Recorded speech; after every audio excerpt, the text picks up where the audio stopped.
আমরা সকলেই জানি বাজ একটা হিংস্র শিকারী প্রাণী, কিন্তু তার জীবনী শুনলে আপনিও আটকে উঠতে পারেন। এরা 70 বছর পর্যন্ত জীবিত থাকতে পারলেও 40 আসতেই এদেরকে গুরুত্বপূর্ণ একটা সিদ্ধান্ত নিতে হয়, কারণ ওই সময়ে ওদের শরীরের 3টি প্রধান অঙ্গ দুর্বল হয়ে পড়ে।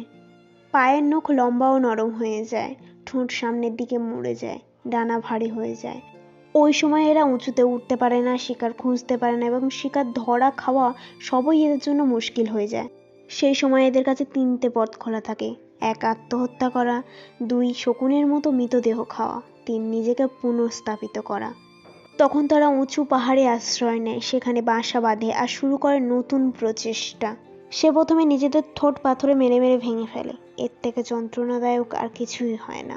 একইভাবে নিজেদের পায়ের নখগুলোও ভেঙে ফেলে আর অপেক্ষা করে নতুন নখ আর ঠোঁট গজানোর। নখ আর ঠোঁট গজালে ডানার সমস্ত পালক ছিঁড়ে ফেলে, কষ্ট সহ্য করে আর অপেক্ষা করে নতুন পালকের। এইভাবে টানা 150 দিন যন্ত্রণা ও প্রতীক্ষার পর সে সবকিছু আবার নতুন করে ফিরে পায়। আশ্চর্য তো এখানেই যে পাখি 40 বছরের পরেই বৃদ্ধ হয়ে যায়, সে আবারও বাল্যকালের মতো সুখ ভোগ করতে পারে।